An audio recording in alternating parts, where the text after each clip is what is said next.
Sananji, hello. Welcome to the stream. Welcome, welcome Infinite Stories. I think your message didn't appear on the screen, but I saw you messages. I was trying to calibrate how long do the messages appear on the screen, and somehow they just went away. But anyway, thank you for being here, and thank you everyone for watching. Today we have a relaxed afternoon for me, maybe it's morning for some people or evening for others. But my intention for today is to complement a little bit what we did yesterday on forgiveness, particularly a nice chant that we can do that comes from Guru Nanak that is going to help us on particularly one of the steps of the forgiveness process. And I wanted to talk a little bit more about cooperating and competition, something that we did in another live stream not so long ago.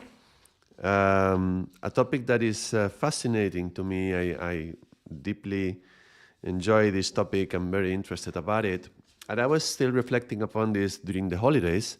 So I was having a few thoughts that I would like to share. Stormy, snowing morning, really? Well, I love snow.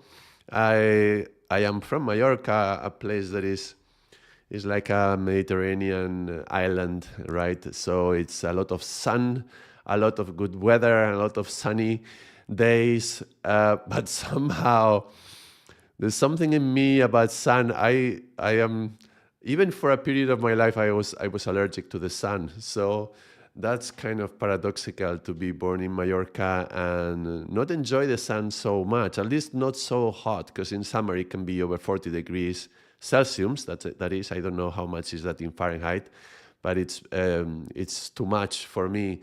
So I prefer cold climates. I lived in Northern Ireland and Scotland for a good number of years. So I love snow, actually. Cloudy in Switzerland. Satna, Mr. Wood, hello, welcome. It's good. Everybody comes from different countries. I love that. I think this is partly why when I started streaming this channel, I had to make a decision. I'm going to share something with you now. I had to make a decision because I have moved out of Spain, and in Spain I had a good group of students that were quite regular, and they were all asking me for classes, but I moved to Portugal. And then, so when I started the YouTube channel, I was like, it would be really easy to have already a good amount of people like coming to the streams if I was doing it in Spanish. But I was very consciously wanting to expand my horizon, and I've always loved the English language. I think, you know, if you've seen my series of videos on mantra chanting, you'll definitely notice how much I appreciate the sound of English. And I wanted especially to open up to different countries and different cultures. So English language being the #1 international language in the world, it would help me to open up to the languages, to other countries. And I thought, well, you know, Spanish people can see its subtitles, so that was my choice.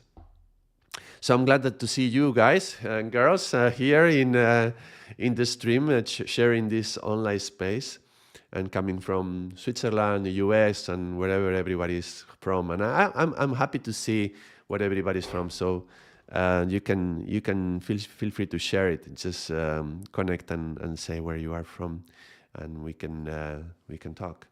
So what I did, I let me know if it's if you like it or not. What I did is the messages appear for a few minutes and then they disappear. I'm not sure I like that. I like to see that people are talking, but sometimes like one message is there and then nobody says anything for an hour and it stays there for an hour, and I don't know if that's something that you like.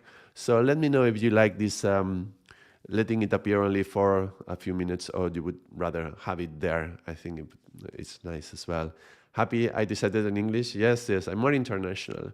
I mean, Spanish is also spoken in so many countries. And for a time, I was also considering to do some streams in Spanish and some in English because, you know, people are asking me, why don't you do in Spanish as well? But so I'm still not fully decided to do only in English. I think maybe in the future I will do some sessions in Spanish as well. There's a bit of delay. Yes, there is. There is a delay because I could put it without delay, but then there would be no subtitles. This is exactly the point where I'm talking about the subtitles, because YouTube needs some time to process what I'm saying and then putting it on screen. So because I've been looking at the statistics of my channel, and there's about 40% of the people watch the videos with subtitles. So either the English is not their first language, or they don't really understand it and they need to put the subtitle. So subtitles are very important for these videos. And so in these streams, I activate the subtitles, and that takes a good 20-25 seconds delay between the moment when you write something and it appears on the screen. So, you know, there has to be a compromise between what you want, right? So, competition and collaboration. I was meditating upon this topic because I mentioned, I don't know if you were here or not, when I was talking about the prisoner's dilemma. I mentioned how this is like a how is that called? Game theory. Yeah, it's on game theory, and it's created so that, let me see if I can get it better in focus. Yeah, that's better. So this is game theory. Game theory was designed to understand human behavior. So when you play this game one time, it was very clear that it's not so good to have a collaborative exchange, because if you are collaborating only once with one agent, with one person, and that person is going to take advantage of you, you have to be on guard. So when you are facing somebody who is a one-time only interaction, there is a certain having to be on guard with that person.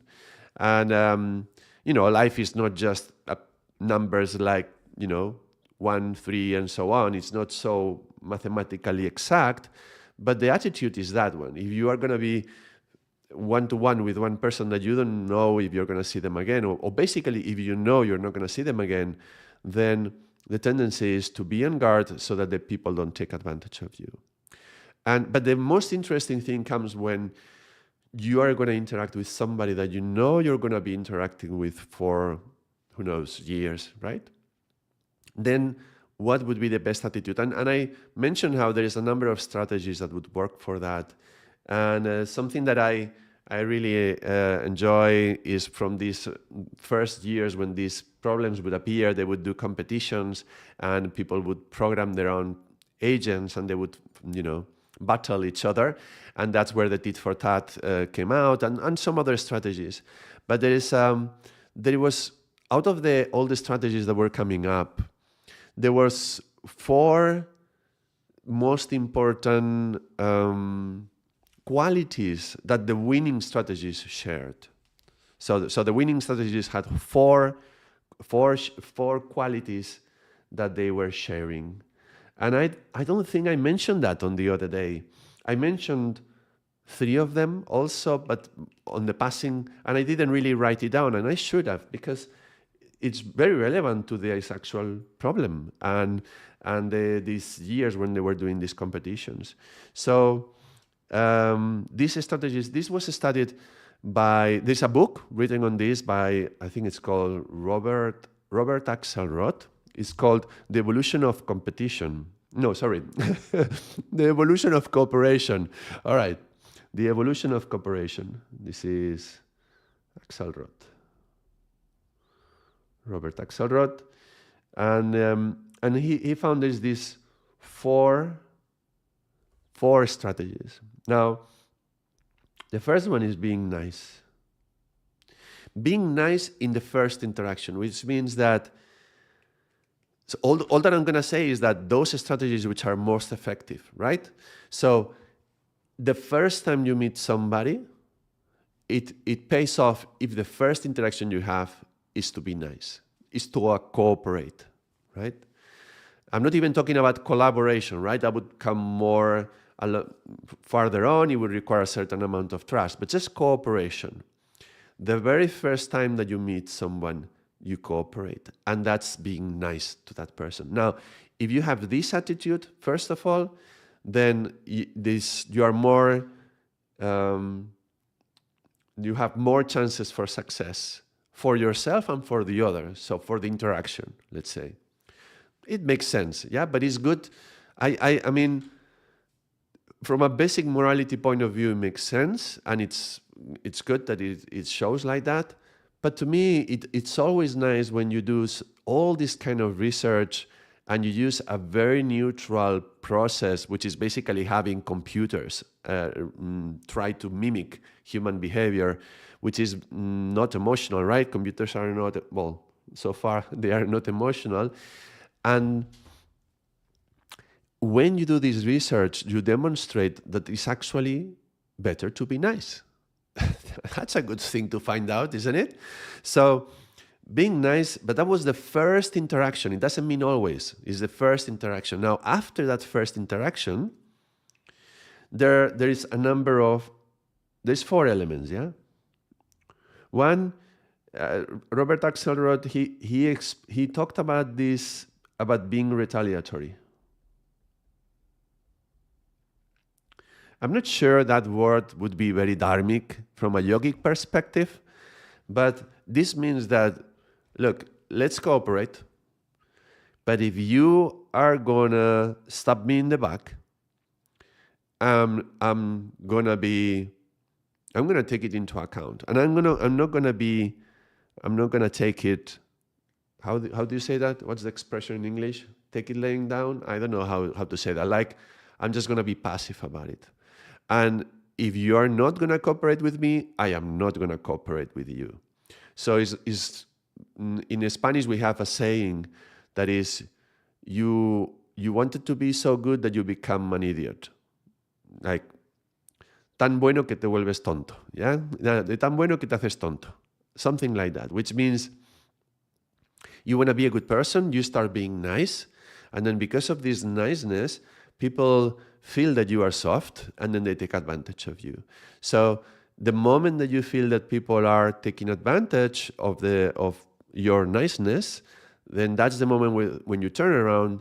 I wouldn't say necessarily to retaliate, but I would say withdraw that niceness and become whatever is the opposite. Take it lying down, exactly. Yeah, that's it, Misty, thank you. So you withdraw the niceness and you show the other face. And this is the thing about, I like this research because it shows like these 2 faces, cooperation, competition. And I always like this concept when there is 2 faces, because in yoga we say we have 2 faces. One is the face of the saint, and one is the face of the warrior. And it requires wisdom. Wisdom is applied discrimination to know when we have to show one face or show the other. And in yoga we say, this is very likely why when Jesus said, if they hit you in one cheek, give them the other, he didn't mean let them hit you again. He meant they hit the saint, bring out the warrior, like show the other face, the other side of you, right? Don't just take it. They are hitting you. Okay, first you go with the saint face. They hit you on the saint face. Now I'm the warrior, right? I'm not going to fight against you, but I'm not going to take it laying down, like Misty was saying, right? So these 2 aspects, I wouldn't necessarily say retaliatory in the sense that I'm going to take revenge or vengeance, I'm not going to make them my enemy. Nirva nirver from the Mool Mantra tells us no enemy, no fear.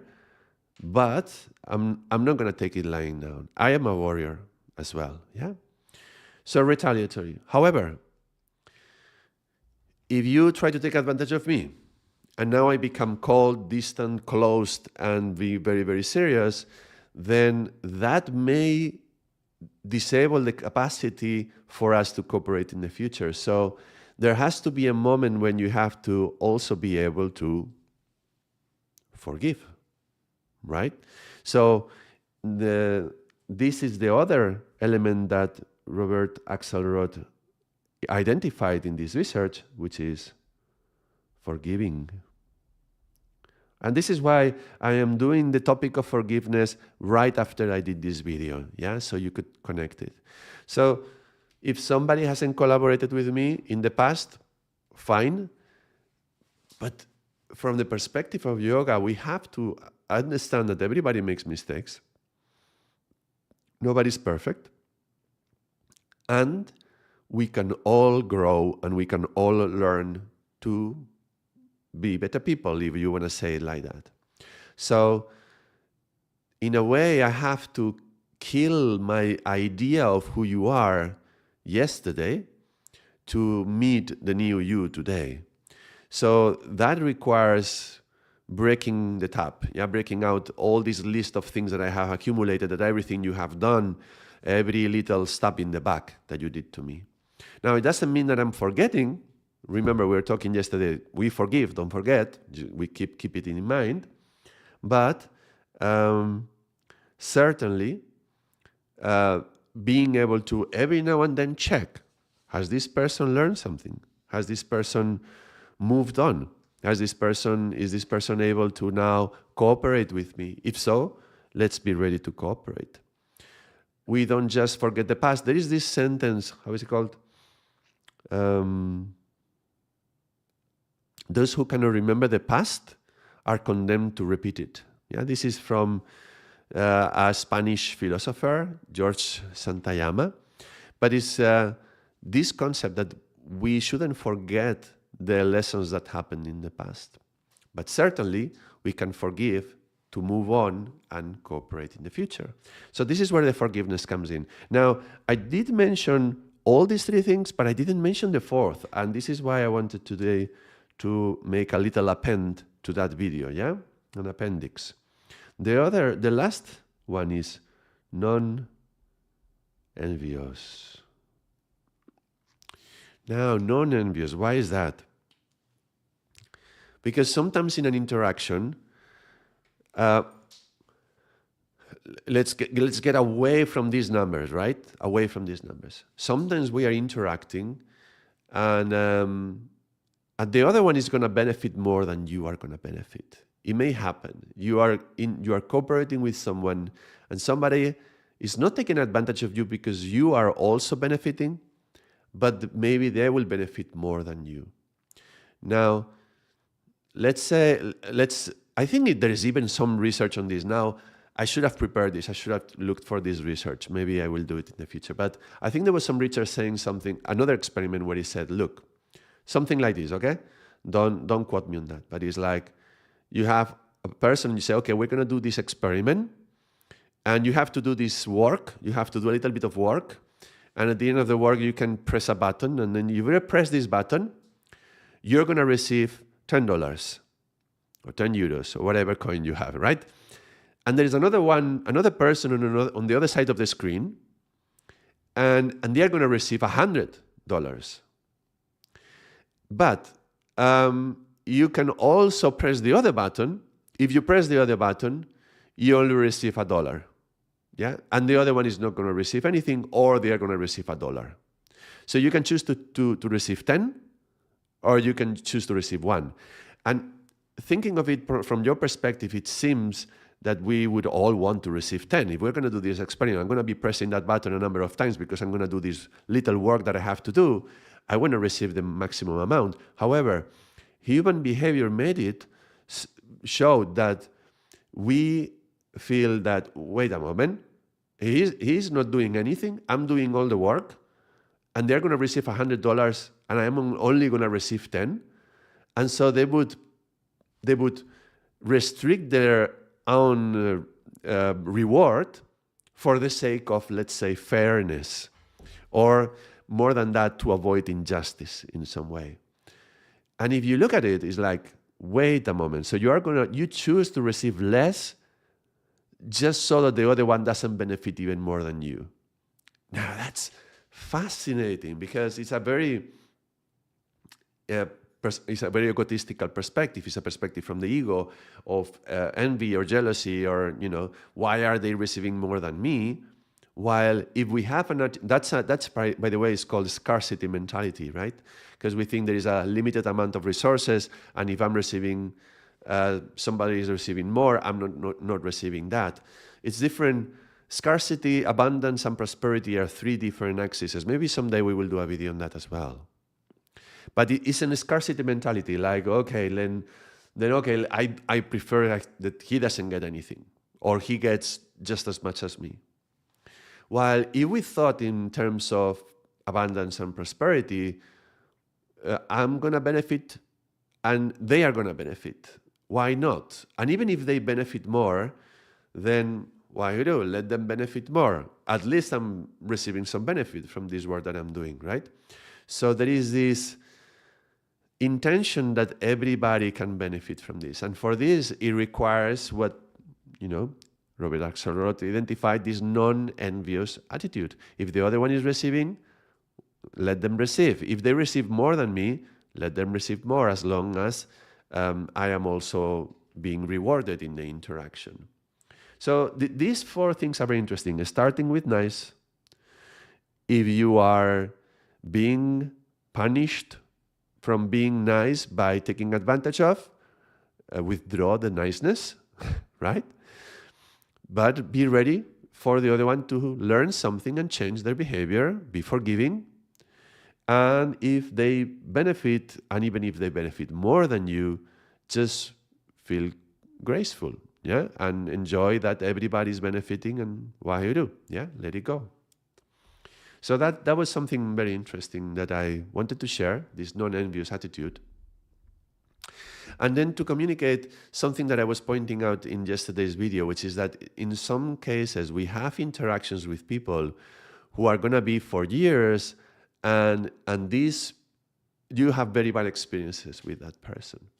And then you recognize that they are not willing to cooperate with you, no matter what you do. So at some point you have to be this withdrawing the niceness and being the warrior, bring the warrior side, and don't fight against them, but fight for truth and for wisdom or for beauty, for whatever you have to fight for.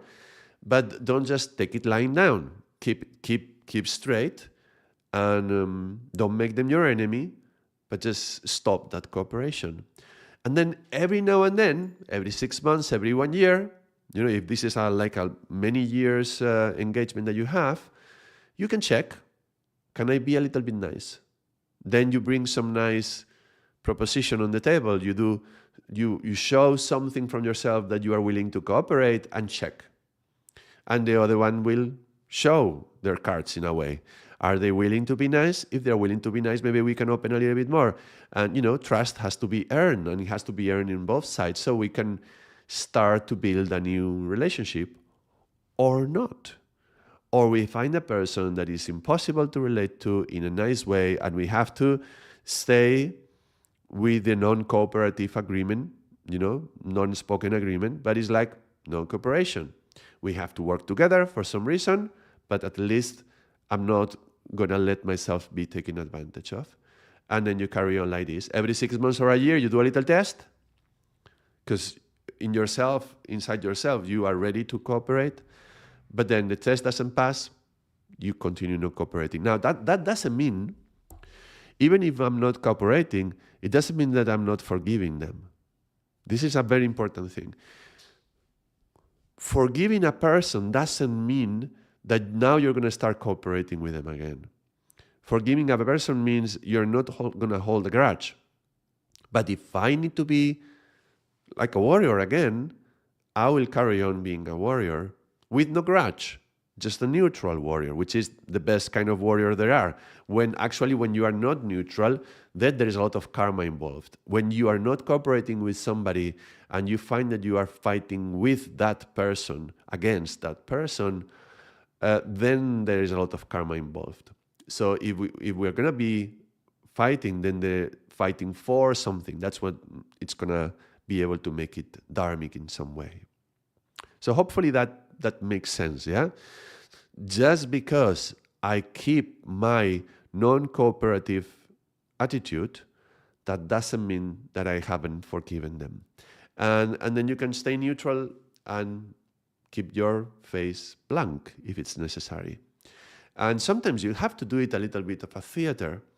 You may be joyful and happy and loving inside, and then you are meeting this person, and you have to be very serious, because if you show that lovingness and kindness and niceness, then that's like a back door for your heart, and then they come and they stab you again. So sometimes you just have to be serious, respectful, good attitude, good communication, but from a certain distance, let's say, and always a little bit on guard. Yeah. So this is the point. We forgive, But then if we have to continue not cooperating, then we do it. Then there is another thing. Some people actually need for somebody to stand up to them. Because, some people are very manipulative, and they are used to abusing other people's willingness to help, to take advantage of them and grow in their lives through doing that.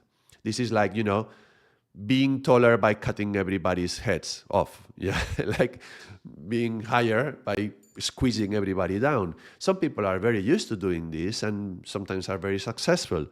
And in those cases, that's the ego of that person, right? That's very clear.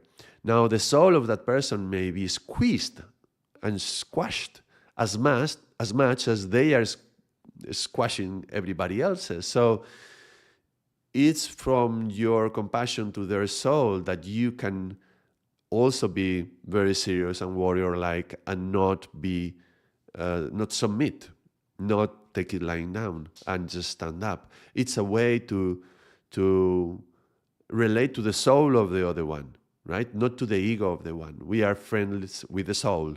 We are not friends with the ego. So we're gonna see that sometimes those kind of people, and maybe you have met some people like that, they actually need somebody to stand up to them. And sometimes they even enjoy it.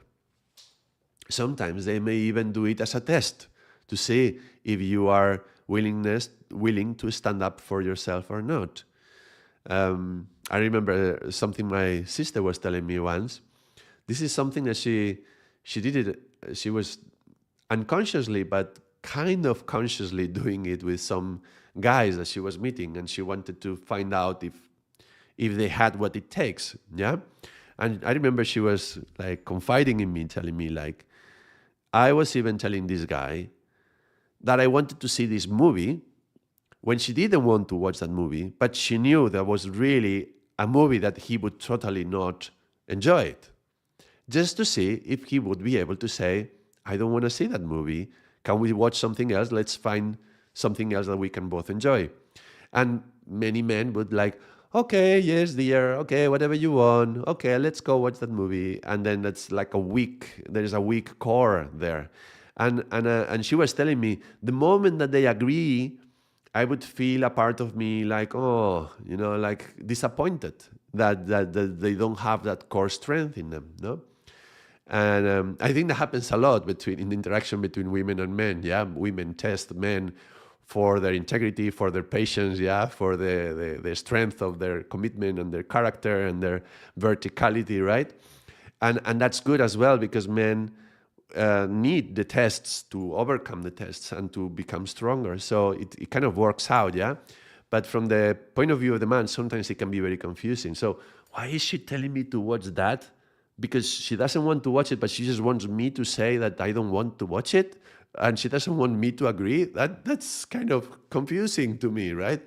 So I remember that the first time my sister told me that, I was very confused, and I thought there was something wrong about that interaction. Now I understand, and I think it serves a biological purpose as well, no? To find a man who has the strength to say, I don't like this, and to the woman, no? And stand up in a way.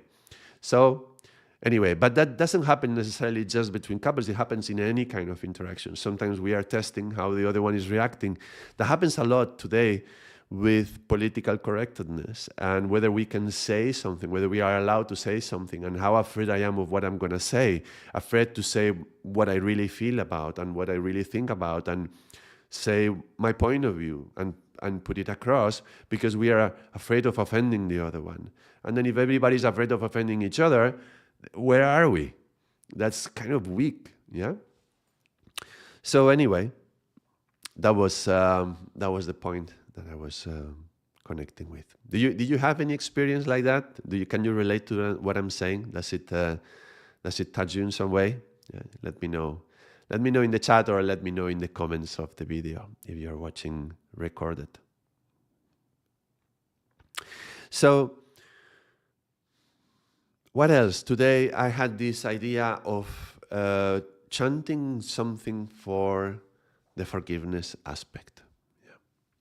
Because sometimes this process of forgiveness is not, well, sometimes it's not always easy. Yeah, most of the time it's not easy. Yeah, to forgive. I'm personally quite slow with the forgiveness. It takes me a long time, even though I know all the steps. But to me, to process when something happens, it's just very, very slow. And particularly, I can recognize that I may do a process in the mind. I may do the recognize and accept and agree, something we were seeing yesterday. Yeah, I can do these steps in my mind and come to a good point.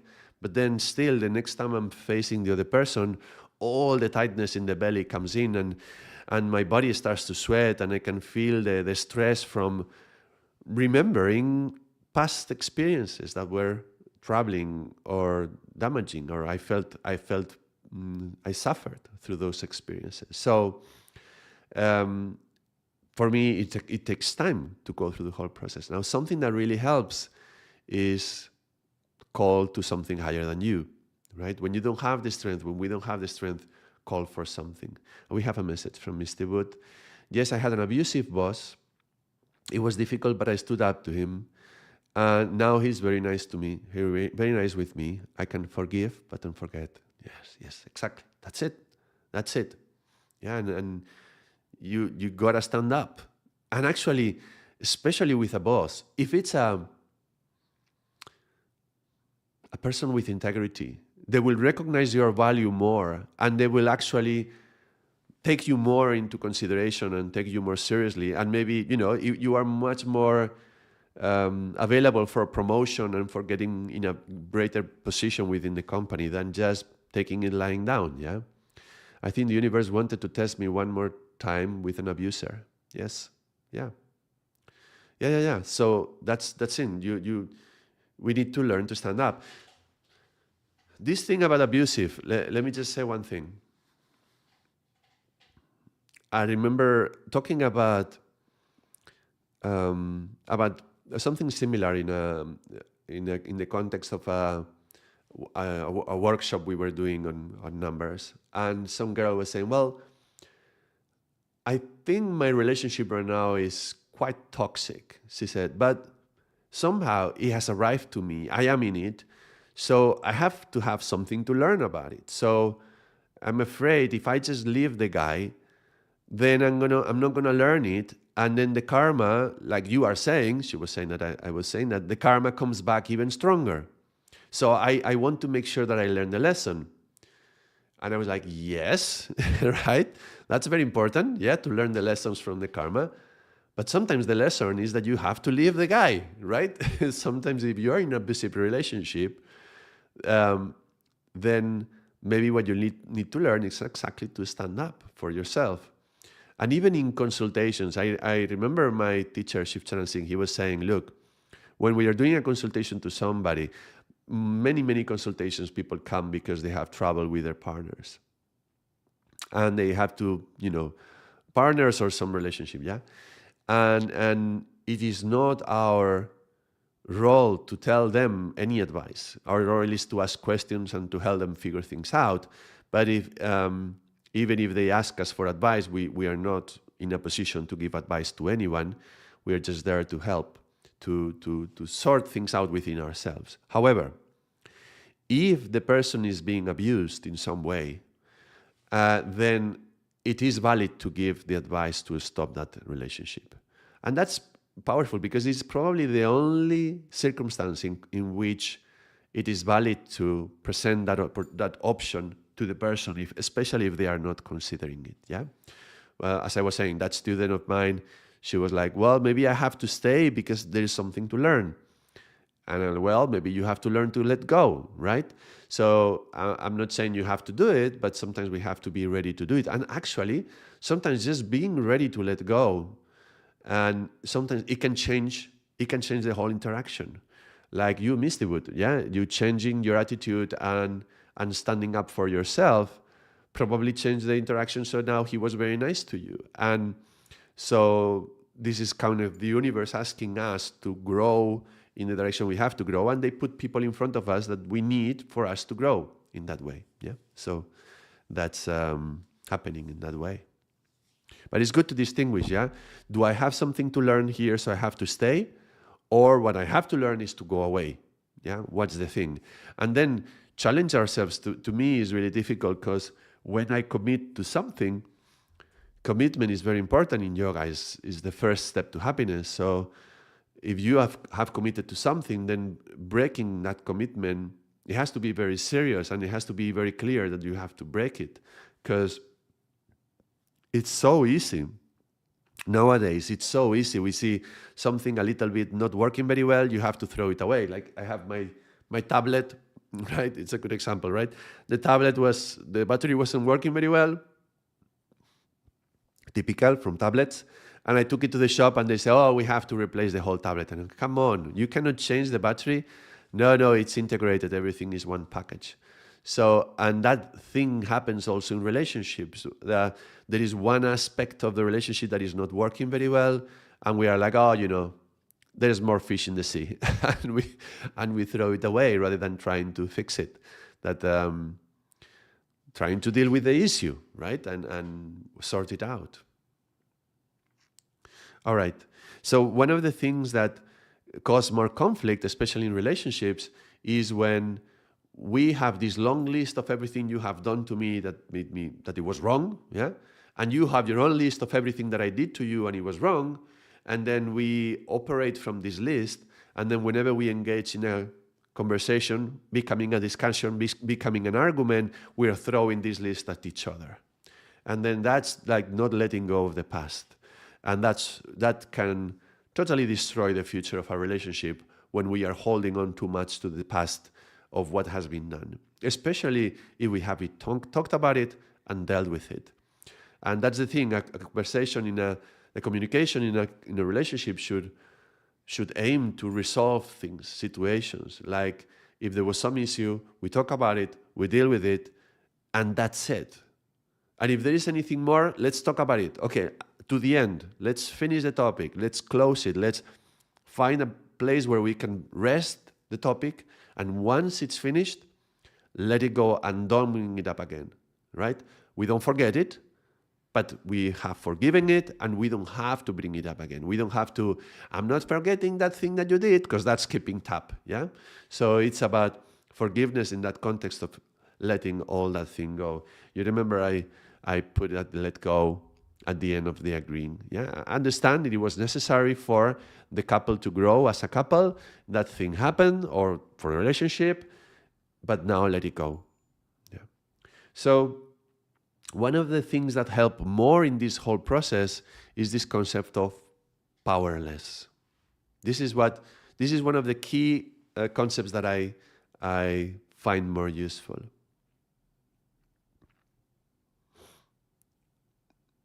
So whatever is happening, if you come from this perspective that you can come from the we did our worst, or we did our best, even if our best is a very poor, right? But if I come from this place, I had no power to do it any other way. In a way, everything that has happened to us up to now has conditioned us, has prepared us to be how we are. Now, that doesn't make it an excuse to behave in a way that breaks our integrity and it's abusive to others and so on and so forth. There is no excuse for that.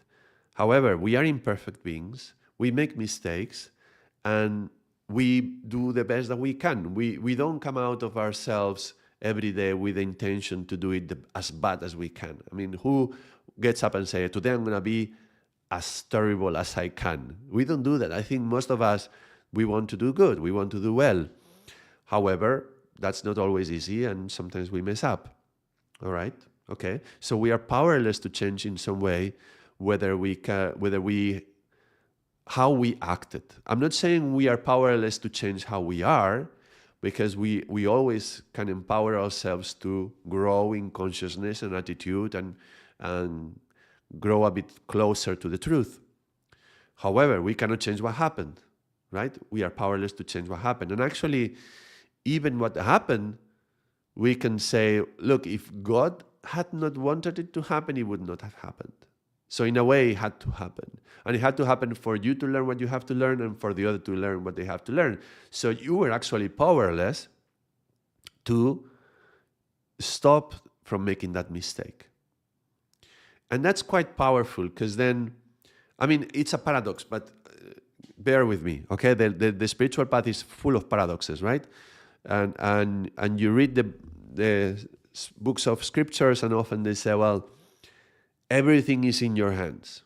You can make it. You can make it change. You can make you have the attitude, yeah, and with the right attitude and altitude, you can make anything happen. And then you turn the page and they say, "What do you really think that? You try to make as many plans as you want. There is a certain destiny that is written, and you are just subjected to the destiny, and you are a little piece in this huge universal machine. Whatever you think you have." The chance and the power to change anything? No, you have no choice. Everything is already written. And they tell you everything is already written. And you're like, wait a moment, so there's no free will? Then you pass the page and they say, well, yes, everything is written, but you have this one tiny little 1% or 1 per 1,000 that you can change. It's just a tiny little thing, but you could change a little bit. You are a little piece in the universe, but you are a little piece. You can have a little bit. And then you pass the page and said, and you know what? 1% can make all the difference. Look at the chaos theory, right? A butterfly moving the wings in Tokyo creates a tornado in Mallorca, right? So this is a paradox continually, constantly. And this power concept, the concept of power, in one side says, look, everything was already written and you were powerless to stop it. And then you turn the page and you say, well, Kundalini is power. Kundalini Shakti is power. So you can empower yourself, grab your energy, grab your Kundalini, right? Wake up, wake your consciousness and change. And you have the power to do that. So there is this dual paradox. But in a way, we have to learn how to write in between both, how to walk on this thin line between both of them. And I think this Shabbat is good to reflect upon one of the sides of this paradox, which is powerless. I have no power. Yeah. Now it's very interesting because by granting the power to God or to something divine or to something higher, you are in a way forgiving yourself from any mistake that you did, because it was, in a way, it's not in your hands. We say don't claim the credit and don't take the debit either. So, I finished a yoga class and the student said, that was incredible, how wonderful yoga class, I loved it, that was a wonderful experience, it was beautiful. Why, it wasn't me, right? I was powerless to do it any other way. It happened this way. Somebody says, that was terrible. I feel pain here and pain there. And the way you were talking about the exercises, it didn't make any sense. I was confused. I was lost. What the hell are you doing? And I will say, Wahuru, I was powerless to do any other way. But that doesn't mean I don't take the responsibility. Again, this double edge. Yeah, there is this paradoxical line. And we are walking amongst the neutral, the central line, and we don't take the credit, we don't take the debit, we are powerless to do it any other way, but I surrender that power, but I commit to following the hukam. Yeah? I listen to the hukam, I listen to the divine order, and I follow that to be in harmony with that divine order. If that makes any sense. I hope I'm not confusing it more. So this Shabbat that we're going to chant is for that, for connecting to that powerlessness and giving up the result of our actions to the divine, and so in that way forgive whatever we did and forgive others whatever they did. So it's part of the process of forgiveness. Now this is a Paudi from the Japji. That is the first part of the holy book from the 6th. This is right before the section on the cans. So it's almost at the end. It's Paudi 33.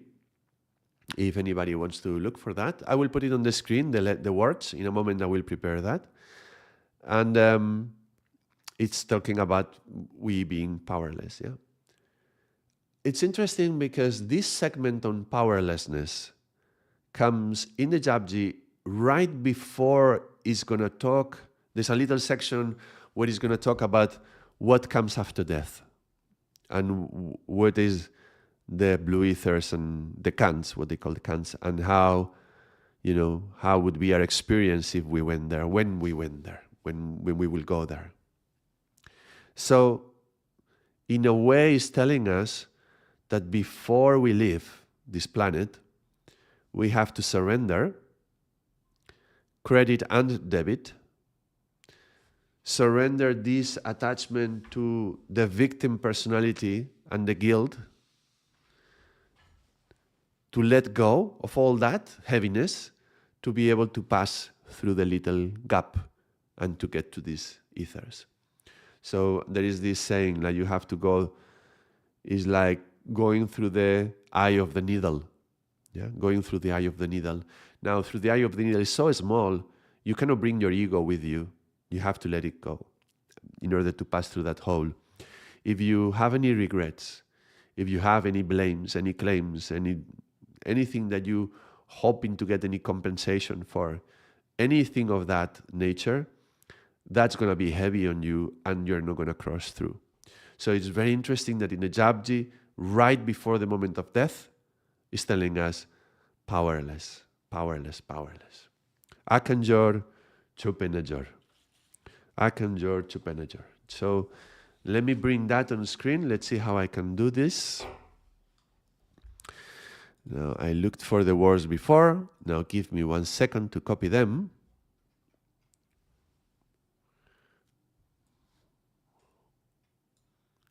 I'm gonna copy one of the translations I found from the internet, but there's probably more to that. Let's see, maybe we can do it in this format because you can see it on the screen better. Now, there was a way to get the text. Is this a text? Yeah. Okay, hold on. Have to change the text. And we have to make it a bit smaller.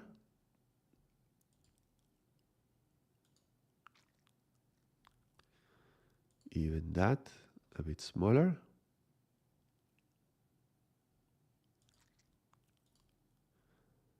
Okay, let me do it like this now, and then when we're gonna chant it, I will make it bigger and remove the translation. But this is the Shabad. It's 33. Aakhan jor, chupai na jor, jor na mangan, dayn jor na jeevan, maran jor na raaj, maal, jor na surtee, giaan, vechaar, jor na jugatee, sansaar, jis hata jor ka vekhai, Nanak, utam, neech, and it translates as no power to speak, no power to keep silent. So whatever you said, whatever words were said, you didn't choose that. That was already written. It had to happen. No power to beg, no power to give, no power to live, no power to die, no power to rule with wealth or occult mental powers. I don't know this translation, but anyway, let's keep it like that. No power to gain intuitive understanding or to contemplate spiritual wisdom. No power to find the way to escape from the world, sansaar, the world or the cycle of incarnation and reincarnation. You can see it like that. God alone has the power and watches over all, and no one is high or low. I've seen other translations where it says, even you have no power to be good or bad. Take it as the paradox, yeah? This is like one of these how do you call that? Is that like these Zen sayings that are kind of contradictory and you have to meditate upon them? Okay, hold on a second. Let's make it bigger. Can I do bigger like this?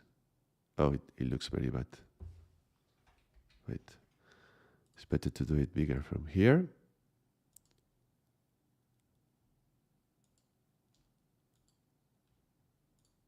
Even more. Thank you for your patience. There. How about like this? I think the wooden background is good. So the way we would do this, there is a number of songs that have this, I don't know if I would call it mantra, this Shabad, yeah? And you can just play the songs and you can chant with the song. There is a number of versions in YouTube I'm sure you can find. And or you can just chant a cappella, or you can just chant with your own voice. I like to chant this one with my own voice. You can do it with a drum, like tung tukutun tukutun, yeah? And if you want to do it a light work on forgiveness, this is one of the Shabads that I found more powerful for that. And I would do it for, the minimum would be chanting it 11 days per day, every day, for at least 40 days. If you want to work on it a little bit more, you would do it for 11 minutes for at least 40 days. Probably 90 days or 120 days, yeah? If you want to do a deep work on that, you can go up to 31 minutes and make it meditative. Now, I've done it in different ways in the past. I often did it like in a very light way. I could even chant it while I was driving. Yeah, I would be chanting driving and just, keep your eyes on the road. But if you want to do it in a meditative way, closing your eyes and meditating and chanting it, you can also do it in that way. And it will have a profound effect. These Shabads, this Japji Sahib from Guru Nanak is really, really powerful. And every Paudi has a particular effect. I'm not sure if this particular Paudi, it talks anything about forgiveness. This is something that I feel that it works in that way. So that's why I'm sharing it. But if you look at the effects on every Shabad, maybe you will not find the concept of forgiveness.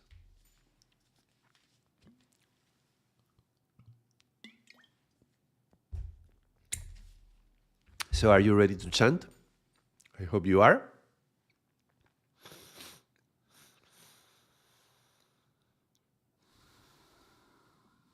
Every time you do a practice like this, set up your intention, yeah? What are you doing? Why are you chanting this? I want to forgive myself for something that happened. Okay, let's do that, yeah? I was powerless. Or I want to forgive that person for whatever happened. Okay, you put that intention. So if you're going to listen to me chant and you're going to chant yourself, if you can, please, I would recommend you do it. Set the intention now. Maybe you have something to forgive.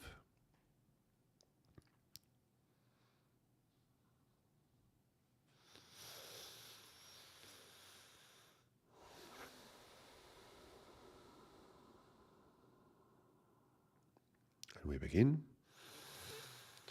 Aakhan jor chupai na jor, jor na mangan dayn na jor, jor na jeevan maran na jor, jor na raaj maal mansoor, jor na surtee giaan vechaar, jor na jugatee sansaar, jis hat jor ka vekhai, Nanak utam neech na koi.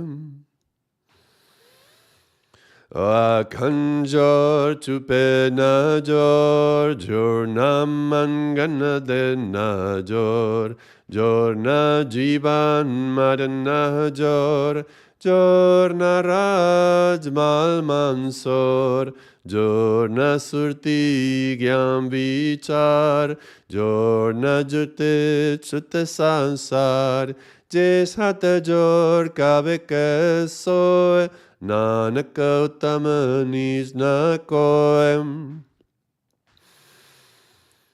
Aakhan jor chupai na jor, jor na mangan dayn na jor, jor na jeevan maran na jor, jorna raaj maal mansor, jorna surtee giaan vechaar, jorna jugatee sansaar, je sat jor ka vekhai soy, Nanak utam neech na koy. Aakhan jor chupai na jor, jor na mangan dayn na jor, jor na jeevan maran na jor, jor na raaj maal mansor, jor na surtee giaan vechaar, jor na jugatee sansaar, jis hat jor ka vekhai soy, Nanak utam neech na koy. Aakhan jor chupai na jor, jor na mangan dayn na jor, jor na jeevan maran na jor, jor na raaj maal mansor, jor na surtee giaan vechaar, jor na jugatee sansaar, je sat jor ka vekhai soy, Nanak utam neech na koy. Aakhan jor chupai na jor, jor na mangan dayn na jor, jor na jeevan maran na jor, jor na raaj maal mansor, jor na surtee giaan vechaar, jor na jugatee sansaar, je sat jor ka vekhai soy, Nanak utam neech na koy. Aakhan jor chupai na jor, jor na mangan dayn na jor, jor na jeevan maran na jor, jor na raaj maal mansor, jor na surtee giaan vechaar, jor na jugatee sansaar, je sat jor ka vekhai soy, Nanak utam neech na koy. Aakhan jor chupai na jor, jor na mangan dayn na jor, jor na jeevan maran na jor, jor na raaj maal mansor, jor na surtee giaan vechaar, jor na jugatee sansaar, je sat jor ka vekhai soy, Nanak utam neech na koy. Aakhan jor chupai na jor, jor na mangan dayn na jor, jor na jeevan maran na jor, jor na raaj maal mansor, jor na surtee giaan vechaar, jor na jugatee sansaar, je sat jor ka vekhai soy, Nanak utam neech na koy. Aakhan jor chupai na jor, jor na raaj na jor, jor na jeevan maran na jor, jor na raaj maal mansor, jor na surtee giaan vechaar, jor na jugatee sansaar, je sat jor ka vekhai soy, Nanak utam neech na koy. Aakhan jor chupai na jor, jor na mangan dayn na jor, jor na jeevan maran na jor, jor na raaj maal mansor, jor na surtee giaan vechaar, jor na jugatee sansaar, Jes hata jor kabe keso, Nanak utam neech na koe. Inhale.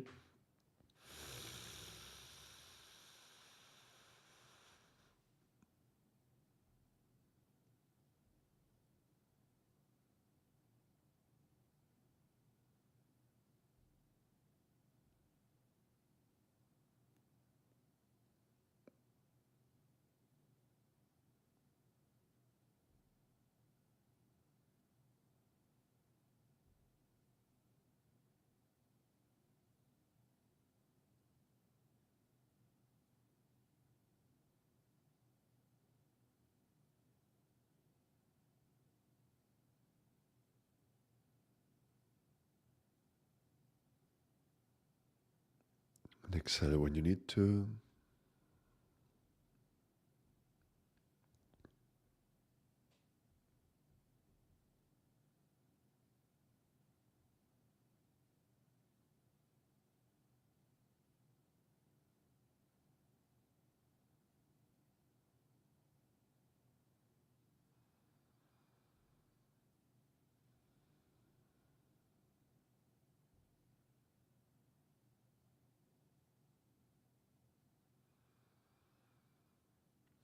And you can open your eyes.